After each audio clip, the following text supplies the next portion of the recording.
Assalamualaikum warahmatullahi wabarakatuh. Saya Surya Rismangestu dari kelas A8 kelompok 13 Mikro Teaching.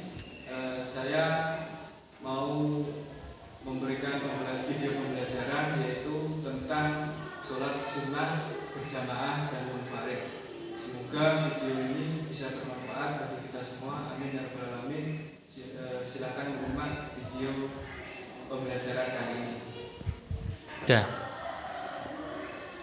Assalamualaikum warahmatullahi wabarakatuh. Selamat pagi semuanya. Gimana kabarnya hari ini? Masih sehat semua? Alhamdulillah.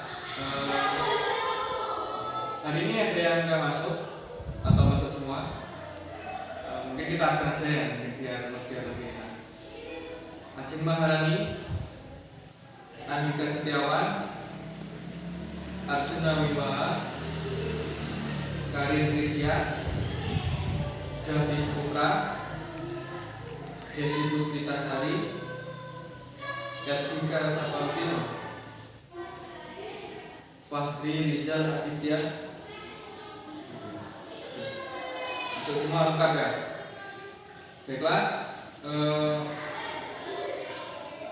alhamdulillah kelas ini masih lengkap semua, walaupun masih mungkin masuk separuh ya, atau setengah, dan mungkin setengahnya lagi akan dilanjutkan besok atau kapan hari lagi waktunya pembelajaran agama lagi ya.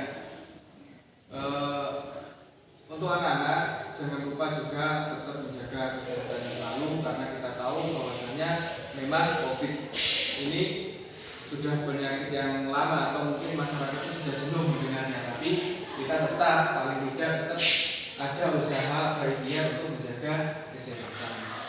Baiklah, menyambung dari pembelajaran yang kemarin, bahwasanya kita kemarin itu belajar masalah hukum miras ya, hukum miras, pertengkaran dan perjudian. Nah, sekarang kita beralih kembali yaitu mengenai sholat sunnah berjamaah dan munfarid. Apa itu sholat sunnah berjamaah? Apa itu sholat sunnah munfarid? Nah, kita bahas pada pertemuan yang kali ini.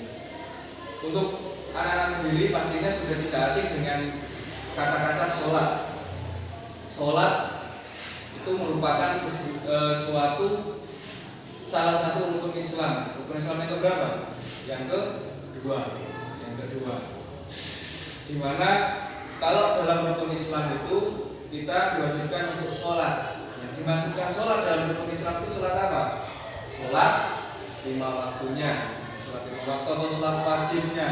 Adapun sholat sunnahnya itu tergantung pada diri pribadi masing-masing. Sholat sunnah itu adalah sholat ibadah sunnah. Ibadah sunnah itu adalah sebuah ibadah yang kita tidak memiliki kewajiban untuk mengerjakannya. Akan tetapi apabila kita mengerjakannya, maka kita akan mendapatkan sebuah reward atau pahala atau nilai khusus dari Allah Subhanahu wa taala. Dan itu kita juga tidak diberikan beban untuk melakukannya.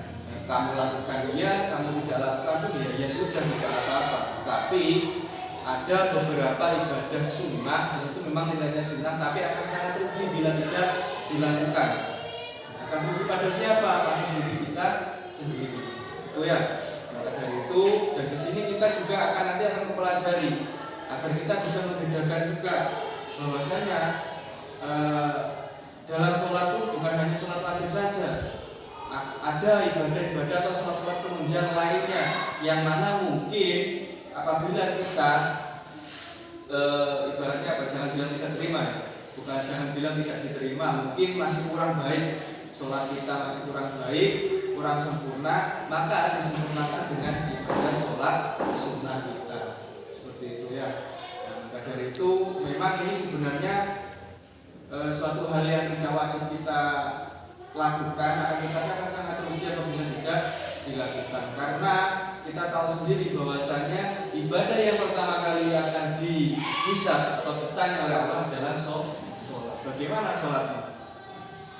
Apabila nanti sholatnya itu sudah final atau bisa diperhitungkan, maka akan diperhitungkan ibadah lainnya. Tapi apabila sholatnya itu tidak bisa diperhitungkan, ya maka ibadah yang lainnya, sodakohnya dan lain sebagainya itu tidak akan diperhitungkan juga. Maka dari itu kita tetap senantiasa menjaga sholat kita, dan di lain sholat yang wajib itu 5 waktu itu, maka ada ibadah sholat yang lainnya yaitu sholat sunnah. Sholat sunnah itu yang kita bahas di sini dibedakan menjadi 2 ya. Ada sholat sunnah yang berjamaah dan ada sholat sunnah munfarid. Apa munfarid? Munfarid itu artinya sendiri. Ada sholat sunnah yang dilakukan dengan berjamaah, ada yang dilakukan dengan secara sendiri-sendiri. Contoh ibadah sholat sunnah yang berjamaah itu apa? Contohnya bisa sholat Idul Fitri, terus sholat Idul Kurban, Idul Adha, terus juga sholat, ada juga yang namanya sholat taraweh, terus sholat yang lainnya. Yang kalau sholat yang munfarid, sholat munfarid itu contohnya sholat taubat, terus contohnya lagi sholat tahajud itu bisa termasuk munfarid. Terus ada juga yang keduanya, ada juga yang bisa dilakukan keduanya. Misal contoh sholat duha atau sholat hajat dan lain sebagainya itu bisa dilakukan secara munfarid atau juga dilakukan berjamaah. Sholat duha apabila saya ingin sholat sendiri bagaimana ya boleh, tapi apabila dilakukan berjamaah akan lebih baik. Seperti itu ya.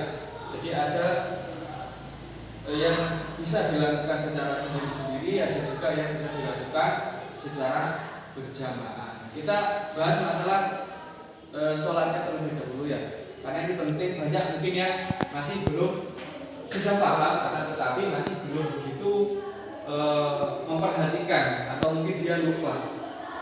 Kita bicara masalah ini rukun iman yang kedua, rukun Islam yang kedua, yaitu sholat. Rukun Islam itu ada 5 ya. Pertama syahadat, yang kedua sholat, 3 zakat, 4 puasa, 5 haji. Dan semua nilai-nilainya itu pasti ada beberapa sunnah tersendiri, dan termasuk di sini adalah sudah mungkin dijelaskan oleh beberapa banyak ustaz atau kiai dan sebagainya. Pertama kali yang diingatkan pasti adalah sholat wajib, sholat wajib, zakat. Adapun semua perintah itu pasti diawali dengan ibadah pertama itu sholat, karena yang pertama kali diperhitungkan itu adalah ini, ada ibadah sholat. Dan di sini ini akan terbagi menjadi 2, yaitu ada sholat wajib dan sunnah. Sholat wajib itu termasuk adanya adalah sholat atau sholat fardu. Sholat fardu ya. Sholat fardu sendiri ini nanti akan ada penjabarannya lagi, akan dibagi lagi. Ada yang namanya fardu ain, ada yang namanya fardu kifayah. Fardu kifayah itu contohnya apa? Contohnya sholat mayit, menyolatkan jenazah itu adalah fardu kifayah. Kita masing-masing dari kalian itu memiliki fardu dalam sholat sholat jenazah. Akan tetapi ketika sudah ada yang melaksanakan, maka itu tidak menjadi fardu lagi bagi kita. Kita ikut itu, kita menjadi nilai baik, nilai plus bagi kita, ada pahala di situ. Kita tidak ikut pun tidak apa-apa, kan? Tetapi akan lebih baiknya lagi kita ikut, karena kembalikan kepada diri sendiri ya. Nah, suatu hari ini kita menyolatkan jenazah orang lain, mungkin suatu saat kita juga akan disolatkan oleh orang lain. Jangan malas-malas. Nah, yang kita bahas di sini adalah sunnahnya. Sholat sunnah, yang namanya sunnah itu apabila dilakukan itu tidak mendapat kebaikan, tidak dilakukan itu tidak apa-apa, tapi akan ada ibadah sunnah itu yang tidak dilakukan itu rugi. Nah, nanti contohnya di sini. Di sini akan ada 2, yaitu ada berjamaah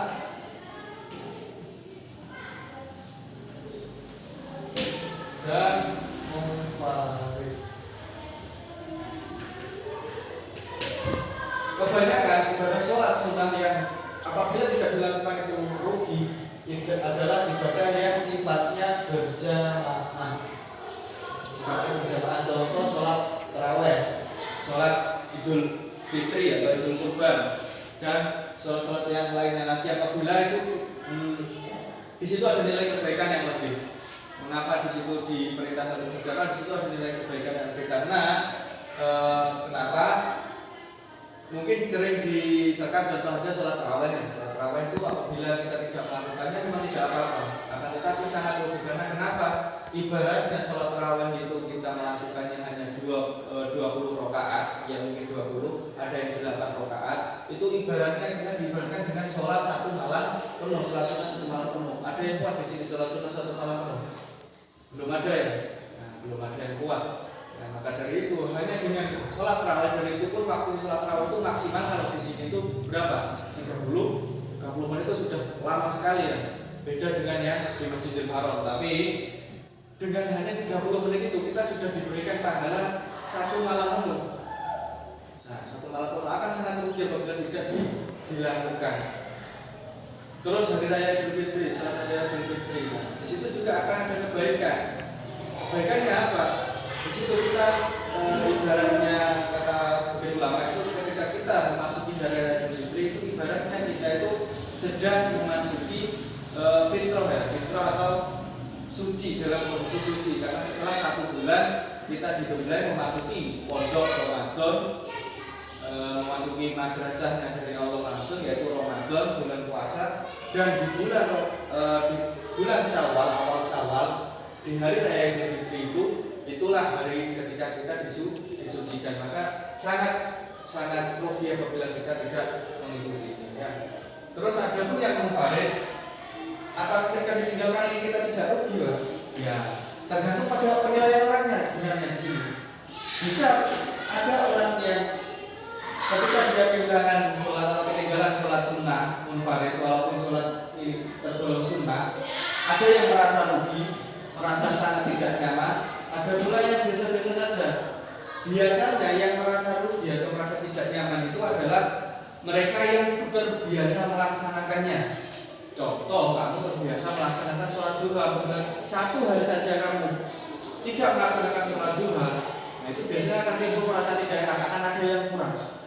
Sama halnya dengan sholat wajib. Apabila kalian belum sholat subuh dan belum sholat duhur misalnya, nah, ketika sudah masuk waktunya itu akan hati atau tidak tenang sebelum melakukan sholat.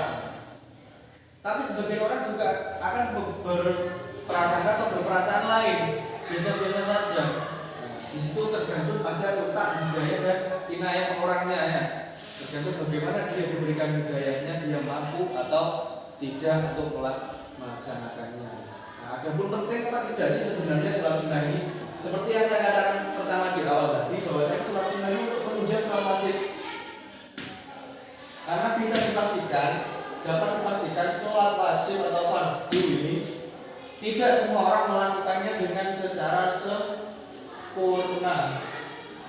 Ibarat persentase mungkin antara kita melakukan sholat wajib atau sholat fardu itu persentase kesempurnaan lah, katakan itu mungkin kita hanya memiliki persentase 20 atau berapa persen. Dan 20% itu pun kita juga masih tidak tahu itu sudah benar atau tidak, diterima atau tidak. Tapi itu hitungannya apa? Wallahu a'lam sudah. Secara mungkin kita bisa merasakan sendirilah kita ketika sholat masih ingat yang lainnya, masih kadang seenaknya sendiri, masih ada cepat dan lain sebagainya. Nah di situ baru di sini ditunjang dengan kegiatan ini sholat sunnahnya ini. Mengapa sih ada sholat sunnah itu terusan? Mengapa nggak cukup dengan sholat wajib saja? Kenapa harus ada ibadah-ibadah sunnah, ibadah penunjangnya, ada sholat rawatibnya, ada sholat duha, ada sholat tahajudnya dan lain sebagainya? Karena di situ Rasulullah tahu bahwa tidak cukup hanya dengan wajib ini saja, ya, tidak cukup dengan wajib ini saja. Kita dengan wajib ini saja ditambah sunnah saja masih banyak yang dilindungi, apalagi tidak ditambah akan sangat merugi bagi kita ya. Oleh karena itu tidak bisa diremehkan sebenarnya sholat sunnah. Andai pun kita menganggapnya itu hanya sekedar sunnah, hanya sekedar ya dan tidak, boleh dan tidak apa-apa, tidak dilaksanakan, ya tidak masalah, tapi akan sangat rugi bagi kalian nanti ketika menyepelekan ini. Bayangkan ketika kalian butuh asupan gizi, misalnya nanti ibaratnya timbangan itu kurang 1 on saja, dan kalian butuh nilai 1 on saja. Nah, butuh nilai 1 on saja. Walaupun 1 on itu tetap kurang. dalam ilmu apa? Dalam ilmu matematika pun bahkan kurang dari 0, itu juga kurang namanya, masih kurang. Apabila nanti bayangkan ketika kalian nanti hanya kurang sedikit saja dalam istilahnya katakanlah ketika hari penghisapan ya, hari timbangan itu tadi, ketika kalian kurang sedikit saja, bayangkan nanti ketika kalian di sini ternyata ada yang menyokong, ada yang memberikan 1 ons itu tadi, dan kalian tidak mendapatkannya, di situ akan sangat rugi. Itu akan sangat merasa apa ya? Oh iya penting ternyata. Tahu gitu saya dulu melakukannya. Tahu gitu saya dulu melaksanakannya untuk menyokong hanya butuh 1 ons saja. Nah, ini terkadang, tapi ini pun juga tidak banyak orang mampu untuk melakukan. Oh ya, ada yang ditanyakan mengenai ini sholat sunnah. Memang hukumnya itu sunnah. Memang kalian pun tidak melakukan pun tidak apa-apa, tidak ada dosa bagi kalian, tidak ada kewajiban bagi kalian. Tapi itu tadi berpikirlah jernih, pakailah logika kalian coba. Ibaratnya nanti ketika sholat kita dihisab dan kita ibaratnya katakan mau masuk surga, impian kita memang datang, enggak boleh saja kita berandai-andai. Ibaratnya kita akan masuk surga kurang selangkah, dan itu hanya membutuhkan dukungan 1 kali saja atau 1 ons saja timbangan, atau 1 kali sholat kan, 1 kali ibadah lah, ibadah sunnah kan, ibadah apapun, bahkan mungkin sholat sunnah kita butuh itu. Bayangkan ketika kita sangat membutuhkan itu dan ternyata yang kita butuhkan tidak ada, akan sangat kecewa bagi kita nanti ya, akan sangat rugi bagi kita. Nah, tapi jangan berharap juga, maksudnya jangan berharap semoga dengan ibadah sunnah kita ini akan mendorong dan seperti ini bagaimana, dan saya memiliki keyakinan itu akan dipastikan pasti bisa menyokong. Nah, itu tidak, wallahu a'lam. Kita lakukan saja lah, kita berikhtiar saja, ada pun hasil nanti biar yang di atas yang menentukan. Ada pertanyaan?